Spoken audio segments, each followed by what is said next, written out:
Budget లో premium luxury villa అందిస్తోంది APR group వారి గోల్డెన్ లీఫ్ విల్లాస్. ఇప్పుడే కాల్ చేసి మీ విల్లా బుక్ చేసుకోండి.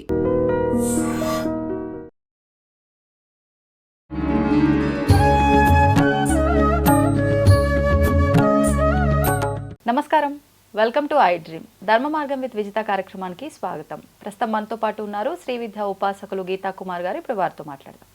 నమస్తే మా. శ్రీమాత్రే నమః. నమస్తే మా. చాలా మంది ఇళ్లలో మనం తరచుగా వింటూనే ఉంటాం, అంటే ఏమో గ్రామాల్లో ఎక్కువగా వింటుంటాము ఇలాంటి విషయాలు అనిపిస్తూ ఉంటుంది. అందరూ అని చెప్పలేంలేండి, మళ్ళీ నన్ను వేసుకుంటారు. పూజలు ఎక్కువగా చేస్తున్న స్త్రీలు ఎవరైనా ఉంటే బాధ్యతలన్నీ ఇంట్లోవి సక్రమంగా చేయకుండా పూజలు అని చెప్పి నీ బాటికి నువ్వు వెళ్తున్నావు వస్తున్నావు, ఎంతసేపు పూజలే కాదు ఇవి కూడా చూసుకోవాలి సక్రమంగా అన్నట్లుగా మాట్లాడతారు.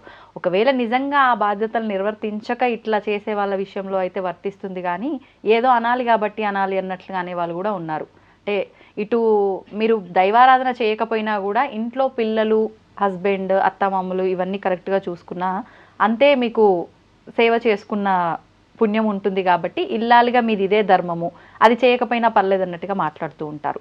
అసలు ఈ విషయాలను ఎలా తీసుకోవాలి? భగవంతుడి సేవ ముఖ్యమా, ఇంట్లో వాళ్ళ సేవ ఒక రకంగా సేవ ఇది కూడా, ఈ సేవ ముఖ్యమా? రెండూ ఇంపార్టెంటేనా ఒక స్త్రీకి? దాని గురించి వివరణ ఇవ్వండి. ముందుగా చెప్పాలి అంటే ఊరికే అనేవాళ్ళు చాలా మంది ఉన్నారు. మీరు అడిగిన క్వశ్చన్లో పూజలు చేసుకుంటున్నారు అంటే నువ్వు ఊరికే పూజలు చేసుకుంటున్నావు, ఏం పని లేదు పాట లేదు, ఇదే చేస్తావా, ఇలా అనేవాళ్ళే ఎక్కువ. అవును. రెండు ఇంపార్టెంటా ఒకటే ఇంపార్టెంట్ అంటే రెండు ఇంపార్టెంట్ దీంట్లో. అది ఎలా? ఇప్పుడు ఒక ఈ అమ్మాయి పూజలు చేస్తుంది, ఒక ఆవిడ పూజలు చేస్తుంది అని అంటే ఎవరి కోసం చేస్తుంది? వాళ్ళు, వాళ్ళ భర్త, వాళ్ళంతా బాగుండాలనే చేస్తారు. అవును, అవునా కదా? కానీ ఇక్కడ ఏమైపోతుందంటే ఏమో ఆవిడ ఈ పూజలు చేస్తూ పట్టించుకోవట్లేదు, పట్టించుకుంటున్న వాళ్ళు కూడా ఈ మాటల్ని ఫేస్ చేస్తారు. కుటుంబ బాధ్యతలు పట్టించుకుంటూ ఉండే వాళ్ళు కూడా ఈ మాటల్ని ఫేస్ చేస్తారు. ఏదో అనాలి, నోరుంది అనేసేయాలి ఇలా. ఇంకొకటి, అమ్మాయి ఇంట్లో సేవ చేయాలా అనంటే సేవ చేసేకి నువ్వు తెచ్చుకోలేదు కదా కోడల్ని. అవును, ముందుగా అయితే బాధ్యత చేయాలి. కానీ ఆ అమ్మాయి ఏదో ఇంకా నీకు సేవ చేసేకే ఉంది, ఆ అమ్మాయికి ఇంకొక జీవితం లేదు అనేలాగా మనం భావించకూడదు. ఎందుకంటే ఎవరి ఇష్టాలు వాళ్ళకు ఉంటాయి. ఇప్పుడు ఒక అమ్మాయికి ఆధ్యాత్మిక మార్గంలో వెళ్ళాలని ఇష్టం ఉంటుంది. అమ్మాయి ఏం తప్పు పని చేయట్లేదు కదా, చేస్తుంది పూజే, దాంట్లో బాధపడే అవసరం ఏముంది? దీంట్లో చాలా మంది బాధపడే వాళ్ళు ఉన్నారు, మనం చూస్తున్నాము వింటున్నాము కూడా. అయితే సపోర్ట్ చేయి, లేదా సైలెంట్ అయిపో. అంటే ఇవి పూజలు చేస్తున్న దానికి ఇంట్లో వాళ్ళకి కూడా సమ్మతం అయితే పర్వాలేదు, వాళ్ళకి ఇవి ఇంట్రెస్ట్ లేదు అంటే కనుక ఖచ్చితంగా యాంటీనే, అక్కడ ఖచ్చితంగా గొడవలే, ఫస్ట్గా గొడవలు వస్తాయి. ఇప్పుడు ఒక విషయం ఏంటంటే, ఇప్పుడు మీరు ఏమన్నారు, ఇంట్లో సేవ, అవును భర్తకు సేవ చేస్తుంది. ఆ అమ్మాయిని సేవ చేసేకే వాళ్ళ అమ్మ వాళ్ళ నాన్న కానీ ఏం పెట్టలేదు కదా మీకోసము. ఇంటి బాధ్యతలు నిర్వర్తించాలి. ఇంటి బాధ్యతతో పాటు దేవుడి సేవ చాలా చాలా ముఖ్యం, చాలా ఇంపార్టెంట్ కూడా. లేదు ఇప్పుడు మనం అంటాము భర్తకి పిల్లలకు సేవ చేసుకుంటే అదే పుణ్యం ఉంటుంది, నేను లేదని చెప్పాను. ఇప్పుడు భర్త సైకో, సాడిస్టు అలా అయితే ఏం సేవ చేసుకుంటుంది అమ్మాయి? భర్త మారాలని పూజ చేయాల్సిందే కదా ఖచ్చితంగా. లేదు నువ్వు భర్తకే సేవ చేయి, ఆ భర్త మారుతాడు, నువ్వు పూజ చేయొద్దు అంటే అవుతుందా? కానీ అలానే చెప్తారు కదా పెద్దవాళ్ళు. ఎక్కడ మారుతున్నారు? భర్త మారట్లేదు కదా. ఇప్పుడు భర్త మారాక అమ్మాయి ఏదో ఒక పూజ చేయాలి. అవును, దైవానుగ్రహం అవసరం ఖచ్చితంగా. దైవానుగ్రహం లేనిదే నువ్వు ఊరికే ఇక్కడ సేవ చేసుకుంటూ ఉండు అని చెప్పడం కూడా కరెక్ట్ కాదు. అది ఇది ఎంత అవసరమో అది కూడా అంతే అవసరం. ఇక్కడ ఎలా చెప్పారంటే, ముందు కాలంలో చాలా పెద్ద పెద్ద ఫ్యామిలీస్ కాబట్టి ఈ పూజలకి అంత వెసులుబాటు ఉండదు చేసుకోవడానికి, పెట్టుకోవడానికి. అప్పుడు ఏం చెప్పారు? పతియే ప్రత్యక్ష దైవం అని, ఇంట్లో పనులు చేసుకుంటే చాలని ఇలా చెప్పారు. ఎందుకంటే అప్పుడు పనులు ఎక్కువ, మనుషులు ఎక్కువ, అంతా ఎక్కువ. ఇప్పుడు మనమే నార్మల్ ఫ్యామిలీ, చిన్న కుటుంబం హ్యాపీగా చేసుకోవచ్చు. ఇప్పుడు ఇంట్లో సేవ చేస్తే దేవుడికి ఇదవుతుందా అని అంటే, నువ్వు మనస్ఫూర్తిగా ఏ సేవ చేసినా దేవుడికి ఇదవుతుంది, నేను ఆ విషయం లేదనను. నీకు ఇంట్లో పూజ చేసుకునేకి అంత అవైలబిలిటీ ఉంది, నువ్వు అన్నీ చేసేకి అవైలబిలిటీ ఉన్నా నువ్వు చేసుకోలేకపోతే మిస్టేకే కదా. అవును. ఇప్పుడు నువ్వు పూజలు చేస్తుంటే మీ ఇంట్లో వాళ్ళు సపోర్ట్ చేస్తున్నారు, హ్యాపీగా చేసుకో అంతే. అంత బాగుండి చేసుకోకపోవడం తప్పు. ఇది ఎవరికి పెట్టారు? సపోర్ట్ చేయని వాళ్ళకి పెట్టారు. ఇప్పుడు ఇంట్లో నీకు అత్త, మామ, మొగుడు సహకరించరు నువ్వు పూజలు చేసుకోవడానికి, వాళ్ళకి చేసిందే నీకు సేవ. అంటే అప్పుడు చేయొద్దా? సహకరించకపోతే ఇంకేం చేస్తుంది? అప్పుడు వాళ్ళకి చేసిందే సేవ కింద వస్తుంది. సాయుధ్యం అంటారు దాన్ని. ఓ, ఇంకా ఆప్షనే లేదు నాకు పూజ చేసుకోవడానికి అన్నప్పుడు మాత్రమే ఇది వాళ్ళ సేవనే ఆరాధనగా భావించుకోవచ్చు. అంతే. ఏ సేవ అంటే వాళ్ళదనే కాదు, నువ్వు బయట ఎవరికి పెద్దవాళ్ళకి సేవ చేసినా దానం చేసినా ప్రతిదీ ఆ ఆరాధన కిందనే వస్తుంది. ఓకే. ఇంట్లో వాళ్ళదనే కాదు, నీకు అస్సలు పూజ చేసుకునే ఆప్షన్ లేకపోతే, నీకు పూజ చేసుకునే ఆప్షన్ ఉండి నువ్వు చేయలేకపోవడం తప్పు. ఓకే. ఇప్పుడు ఏమంటారంటే మనం నిత్యము ఒక పని క్రమం తప్పకుండా చేస్తూ ఉంటే అది భగవంతునికి చేరుతుంది అంటారు. అది ఎప్పుడు చేరుతుంది భగవంతునికి? నీ మనసులో భగవంతుడు ఉన్నప్పుడు చేరుతుంది. ఇప్పుడు మీ ఆయనకే నువ్వు చేస్తున్నావు, మీ ఆయనలో నువ్వు భగవంతుని చూస్తేనే అది చేరుతుంది. నువ్వు మీ ఆయనకి నిత్యము సేవ చేస్తున్నావు, మీ అత్తమ్మకి నిత్యము సేవ, నువ్వు తిట్టుకుంటా చేస్తే ఏం ప్రయోజనం వచ్చే ఆ సేవ? అవును, తిట్టుకుంటా చేయకూడదు కదా. నువ్వు మనసులో భగవంతుని పెట్టుకొని చూసే ప్రతి మనిషిలోని భగవంతుని చూస్తే ఆ సేవ భగవంతునికి పోతుంది. అంత మనకుందా? అంత సాధనా పరులా మనము? కాదు కదా. అందుకే సపరేట్గా పూజలు కూడా చేయాలి అన్నారు. అంత మన మనసు నిలబడలేదు. అవును. ఒక మనిషిలో భగవంతుని చూసే అంత మనస్సు ఎందుకంటే ఏ అత్తో ఏ మామో ఏమో కూడా నేను ఏదో ఒకటి అని ఉంటాడు ఖచ్చితంగా. అది నీకు వస్తుంది చూసేటప్పుడు. చాలా చోట్ల చూస్తుంటాం, ఎంత రాచి రాంపాలు పెట్టింది మాత్రం ఈరోజు నేనే చూస్తున్నాను, ఆ నేనే చూస్తున్నానని అహం కూడా ఉండకూడదు, నేనే సేవ చేస్తున్నానని అహం కూడా ఉండకూడదు. ఆ స్థాయికి మనం లేము కాబట్టి ఖచ్చితంగా పూజలు అనేటివి ప్రతి ఇల్లాలు ప్రతి స్త్రీ చేసుకోవాలి. ఆ స్త్రీకి పూజలు అవసరం లేదు, భర్తకు ఒకటే సేవ చేస్తే చాలు.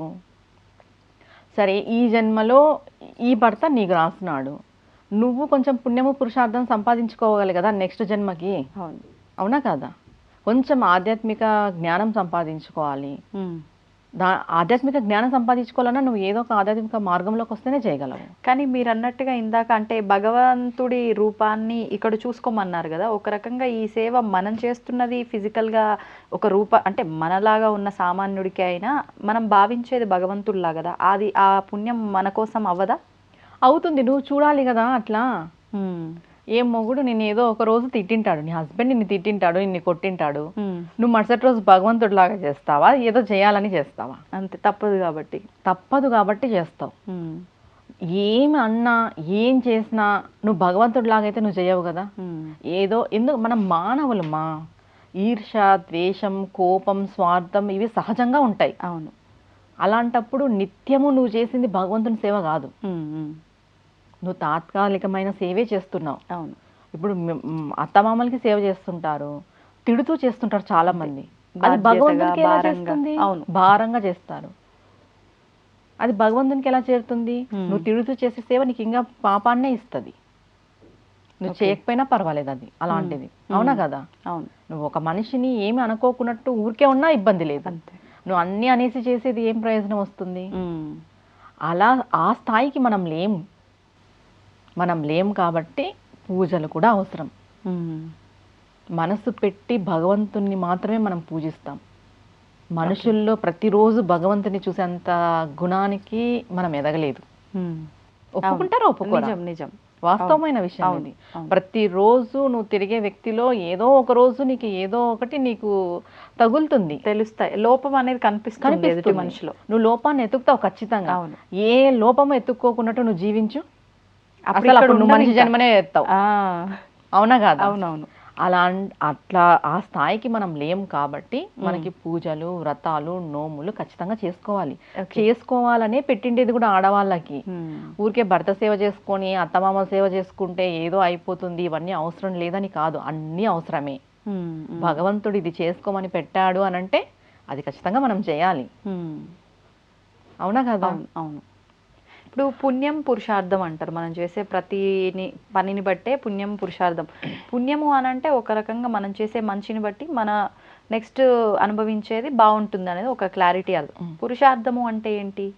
పురుషార్థము అని అంటే మన కోరిన కోరిక నెరవేరడం. ఓకే. పుణ్యము పురుషార్థం రెండు రావాలి అంటే మనం ఆ రోజు సంకల్పంతో ఏ పూజ ఏ దీక్ష అయితే చేపడతామో దాన్ని మనం అనుభవించగలగాలి.